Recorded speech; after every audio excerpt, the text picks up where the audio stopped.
Let's see what's going on today. Oh, more rain. Wouldn't that just be really surprising? No, actually, it's not bad. So another 2/10 today. We got an inch last week. They're talking maybe some thunderstorms today. I don't know if they'll do much, but it's definitely put a stop to any type of harvesting that might have been taking place. We haven't even gotten a combine in the field yet. It was just about ready, and then it rained. So it's okay, because between the bud and the combines and everything else, we're thin on time and manpower at the moment, so it does give us a little bit of breathing room to try to get stuff tidied up and ready. Can't go in the shop. The bud is very close. So with that, we're not going to talk about the bud today. But what I am doing, I'm replacing some fan bearings. Don't think the fan bearings have ever been done in this thing. I've read in some forums and seen some pictures of some fans that have decided to come off the spindle and launch through the radiator and coolers, and I don't want that.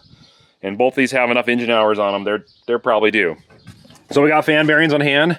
I'm just taking this apart now, loosen the fan belts up, take this fan assembly bracket off, get this out of here, replace the bearings in the fan and the bearings in the tensioner pulley on both combines. And that way hopefully we'll have a couple thousand hours of future ahead of this machine, because we'll probably trade it next year, right? It's okay. Whoever gets it after us, if we ever do trade these things, we'll have new fan bearings. But at least we should be able to go through a season without having to worry about destroying a radiator and a fan, because after so many hours, non-greasable bearings just eventually give out, but I guess so do greasable. So let's keep tearing into this thing.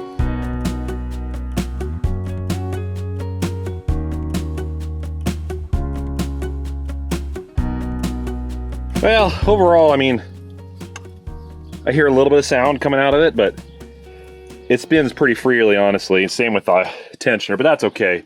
Peace of mind. I took off probably more than I needed to do this job, but I was getting tired of working around stuff, so I'll put it all back together if I remember how it goes back together. There's about a 50% chance that's going to work out. All right, I need a snap tool remover, so I can take the snap ring out, snap ring remover, take the snap ring out, and I think technically then I can start pulling this apart. I was hoping to get the whole assembly off, but it's pretty anchored to that engine block, so we're just going to leave that and just try to get this off and do the bearings here. And then I'll get the pressure washer up here, and I'm going to clean this radiator out real good from the backside, because it's hard to wash this out with a fan on it. So now's the time. Just in time, thunderstorm's rolling over. Well, small thunderstorm. But yeah, I got the tools in, so I guess we'll do it on the bench now. Here's that whole unit. It's heavy. It wasn't fun getting out of there. Got a makeshift puller we kind of just rigged up here. Hopefully it works. So it's bolted to the hub with the shaft pressing on the main spline, or the shaft that the bearing's right on. So I'm going to put a wrench to this. We're going to turn it. We're going to see what happens here. We'll put some pressure on this and we'll see if it starts to pull that off. There we go. Need to put this in a vise. There we go. I think it's working. I think that did it.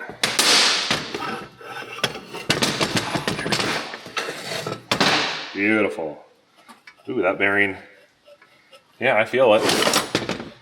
A little bit of grinding to that. That's good. Change that one. We'll get to these top ones and change them out too. And I'm changing the bearings in this one too. But while I'm in there too, I see a bunch more fan or tensioners for the serpentine belt that's in there, and I should probably look at those too. It'd be silly not to with all this apart.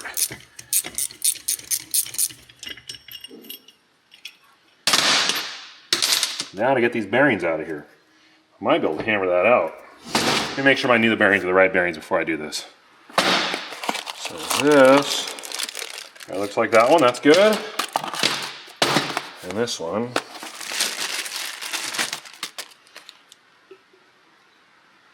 Perfect.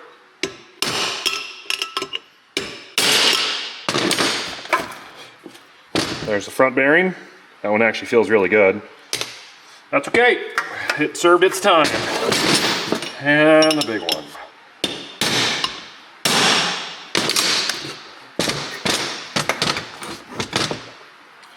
And that one is not good. It's rough, I can feel it. So, it's a good thing we're doing this. Thanks for telling me, guys. So I don't put the old ones back in, throw them over there. Oh. Yeah, I don't think we're gonna be harvesting anytime soon. What kind of storm we got coming back here? Oh yeah. All right. Well, I won't be getting to that one anytime soon. We'll try to get this one buttoned up.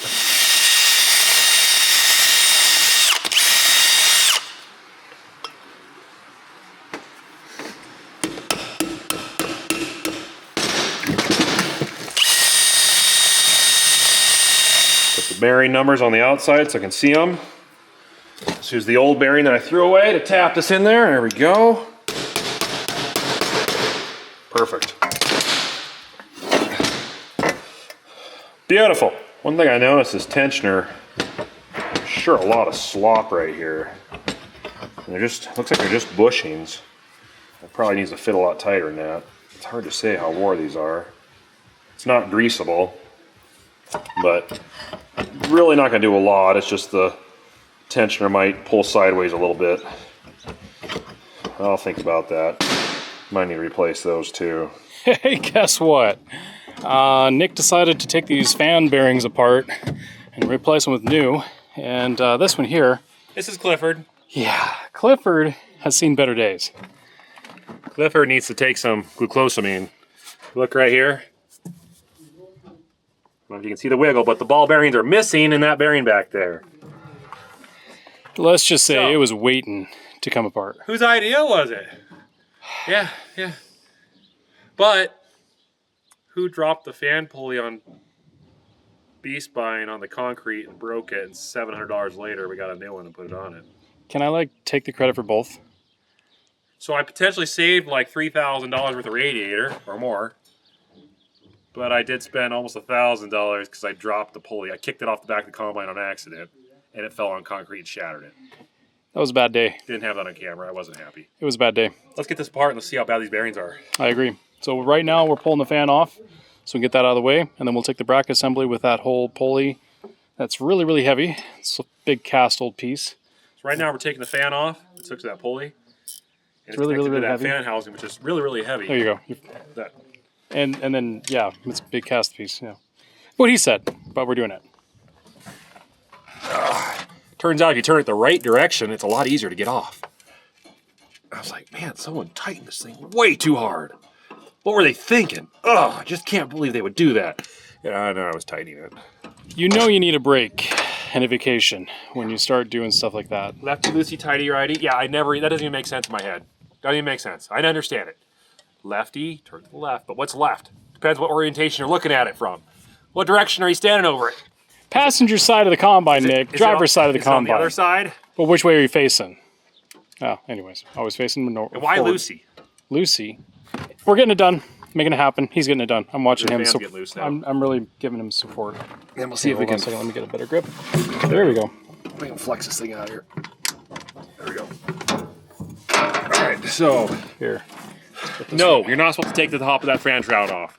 There we go. Absolutely not. You can do this. Ow! I'm sorry. You can do that with my fingers. You can flex the blades enough to get it out.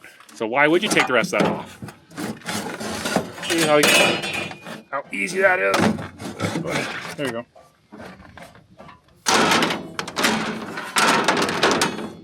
These belts off. Here you go, I'll pass those to you so you can get those out of the way. Can't really. Oh yeah, it's bad. So we're gonna take the whole heavy housing off, like I did the other one. Spins good. Because you can't get a puller on here. There's not enough room to get a puller on, so we gotta take that entire part off. So that's the bummer part. But I'll start peeling that right now. There's 3. You got that one out? Okay, yeah. It's 3 bolts. Did I get that one out? Psh. Yeah, I did. All right. We spend too much time with each other.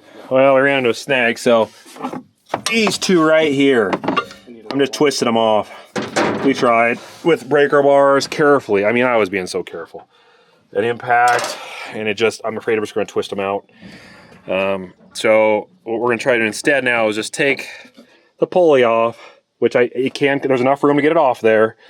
It's just we got to somehow get those bearings to slide off that shaft. And if we can take this to the bench, put all the new bearings in it, and then emery cloth and clean that shaft up really nice so it slides back on fairly easy, and then put all the snap rings back on. And that would save us a major headache, because without heat and drilling out those bolts and trying to easy out them, I don't even want to mess with that. This engine's way too expensive to do that kind of stuff. So let's just try to see if we get this out. Otherwise, the other option is the radiator's got to come out, which I don't want to do that.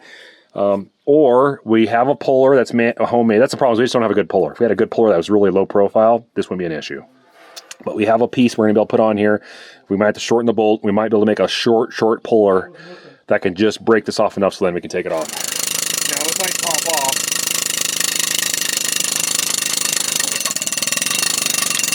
There we go. All the bearings fell out. Got it, okay. There's the old bearing, or pieces of it. You want this, Nick? I don't know what, that's part of the bearing seal. You want it? Yeah. No. Easiest way to take this thing down is just throw it off the side. Yeah, make sure it lands on concrete. Wow. That thing was... Is the inside of this okay? The paint's all chipped off. From the heat. Okay. It's getting hot in there. That's probably where that smoke smell's been coming from. Oh. That's not supposed to happen.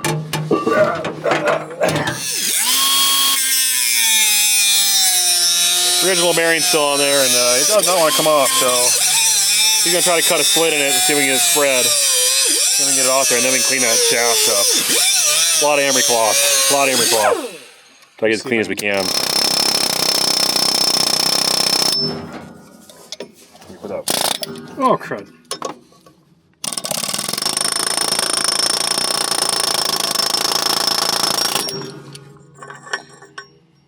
There we go.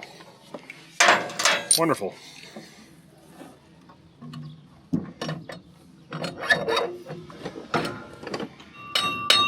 Needs to go about a 1/2 inch. Well, so the bearing is stuck on the shaft and it slid off the fan housing, that hub, but that's okay because it slides on and off this bearing pretty easy. So we're gonna get a little pipe and we're gonna put that over this and we're gonna tap and try to push this bearing on, get it up to that point, and then slide the whole fan housing, and it should slide right to the top of this bearing. And if we get it together, it should run enough hours that we won't have these combines anymore. Hopefully. Does this have like 2,500 engine hours on it or something? I know it's well over 2,000 hours. I think it's got close to 2,000 separator hours on it, so it's probably getting close to that 3,000 hour mark. So yeah, what is that? There's 6,000 hours. This engine makes 6,000 hours. It's doing great. All right, that works. So now, just gonna slide that on. That bearing should slide right into that housing. Nice and easy like.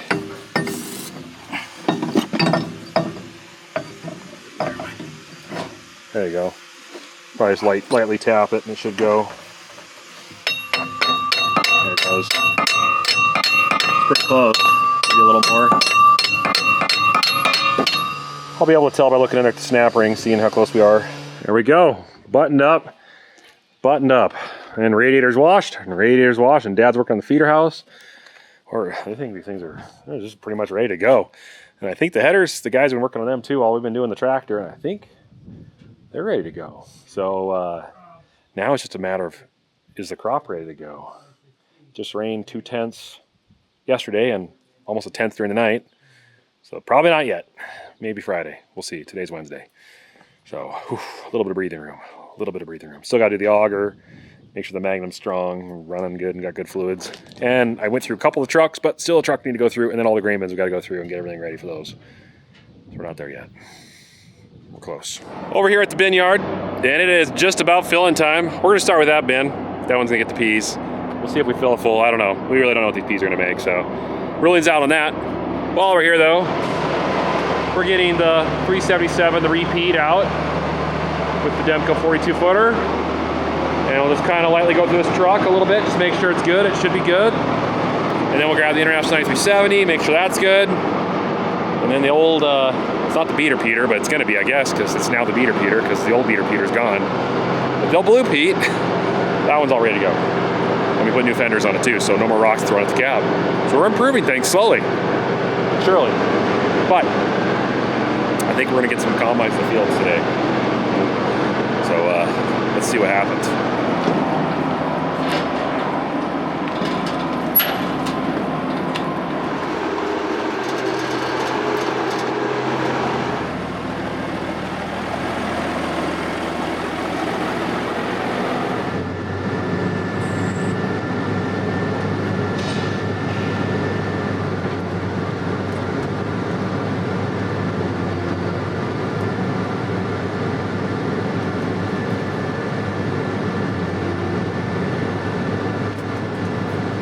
Just about put the headers on, and we realized we had forgotten to get to the center auger on here. So we're replacing fingers and using this sweet little doohickey here. It takes big dents out, so when it gets crushed in from a rock, thanks to MAOS Manufacturing, they have these on hand. We use this, put it in there, tighten it up with an impact, and it squishes it to the same angle, circumference, I guess you could say curve, that this auger has. So I'm just gonna keep working on this, keep buttoning this up, and then we should be ready to put these headers on, and I think we're gonna go try some peas. It's that time to head over to the bins with a big auger. I love this auger, by the way. It's Westfield 90, it's a 94-foot, 13-inch. It's slick, it's smooth, it's pretty, it's ready to work. That's the thing. It wants to work. And I went through the Magnum real quick, washed out the radiator, it's still good. Just a little bit of junk in there, check the oils. We should be good to go. So with saying that, let's skedaddle out of here. Now I gotta be careful when I'm backing up because my PTO, or not my PTO, but my 3-point contraption on the back can hit the auger on the PTO drive shaft, and so I can't turn super sharp.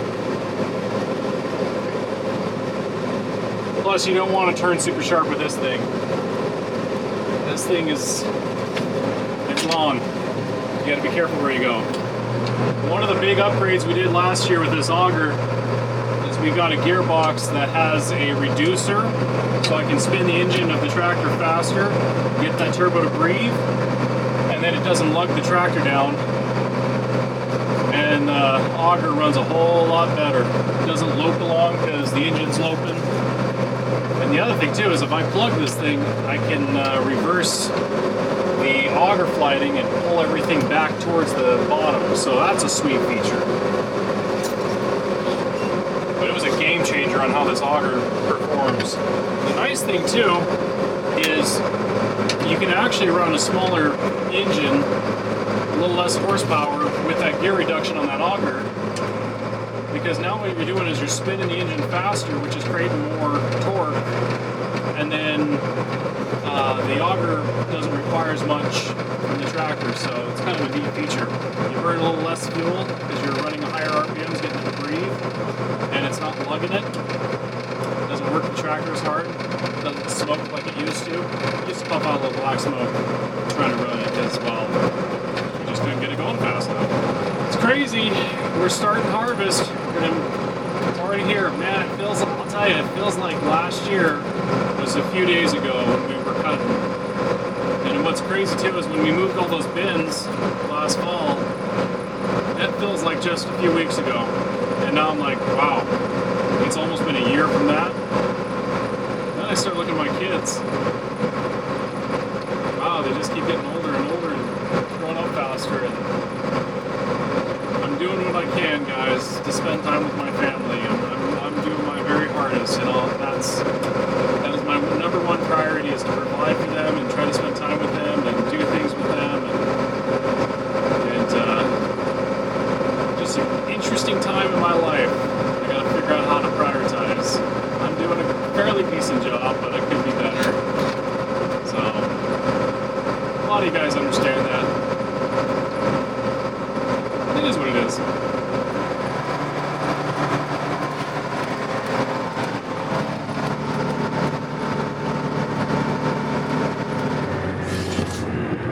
What do you see there?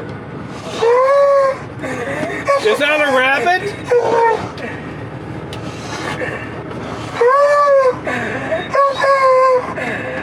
Harvest has begun.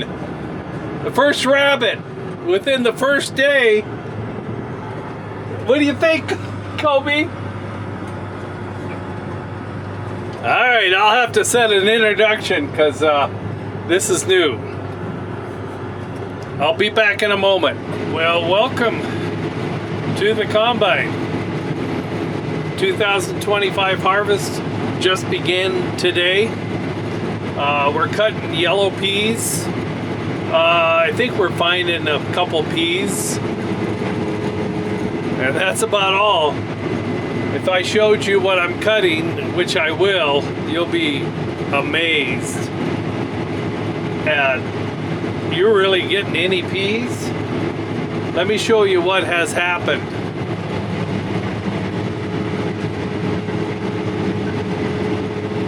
Spray didn't work. The process we go through is we seed our peas, we roll it, and then there is a chemical that will suppress the kochia, take it out, as well as other broadleaves. And then as the peas come up, they can grow through that layer of chemical right on the surface. And then the peas will eventually canopy and shade out all underneath vegetation. When we first started growing the peas, for a number of years, it worked great. I would say the last couple years, not so great. Last year wasn't bad, but what the problem is, we're not getting rain. We seeded these peas. It was I think we finished around the 4th or 5th of April. They were seeded early. We sprayed the chemical on. It takes about a little over 2 weeks for the peas to come up. We essentially didn't get any rain for a month. I think we might have I thought maybe it might have triggered the chemical. We got about 0.2 inches of rain. But no, as it shows here that it didn't activate the chemical soon enough, and the weeds grew. There was showers, like 1500s, and then after a few days, a tenth, and that kind of rains, but not enough to really lock it in that inch and a half of the soil profile. So, and then the last half of January turned rainy and cooler into July. Not so much cooler in June, but July. This month has been one of the cooler Julys in the last 5 years. And it had, about average rain, a little bit more.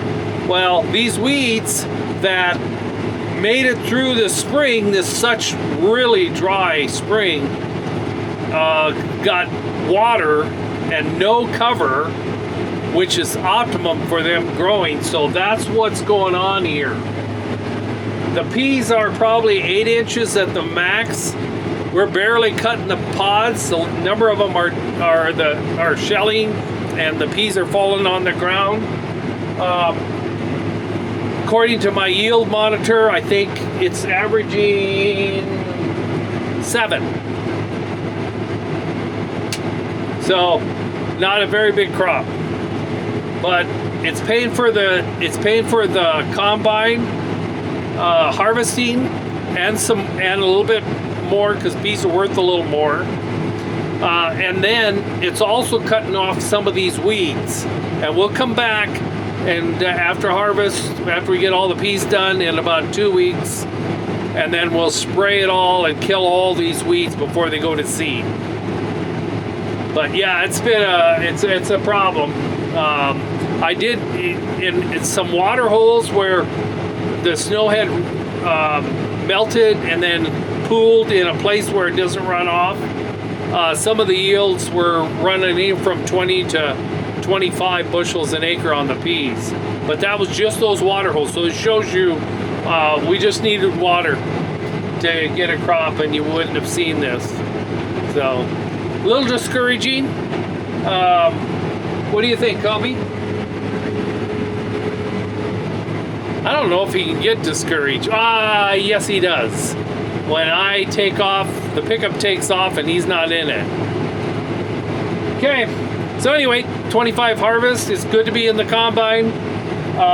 We've got Brandon in the other combine, and we'll be seeing more of him and harvesting these peas. We probably got about, I don't know, if we cut hard, we probably have 5 days of peas, but probably it'll be over 6, probably to finally finish. And then this is winter wheat here,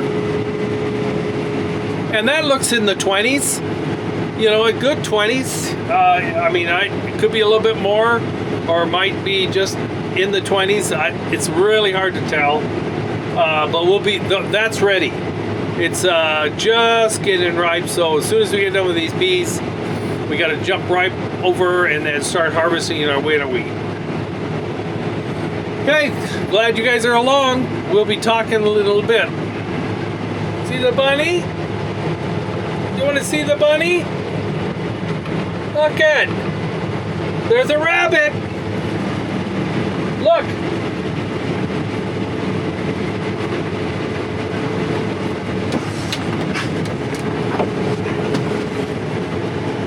Do you see a bunny? Here, you want to go? Okay, let me shut it down. Ready? All right.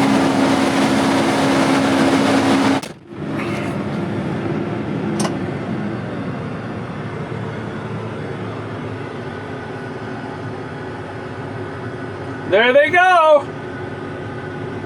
Oh, he's starting to show his age. He's only running half speed that he used to when he was in his prime. Yeah, he still gets excited. But yeah, you're gonna ask how old he is. Well, he is 13 as of this month. So he's got a couple more decent years, and then who knows what's going to happen. But seems like he's been with me for a long time. It's just been through a lot of combine riding, tractor riding, pickup riding. Yes. So, well, that's good. That's 2 rabbits today. That's doing well. Rabbit fire.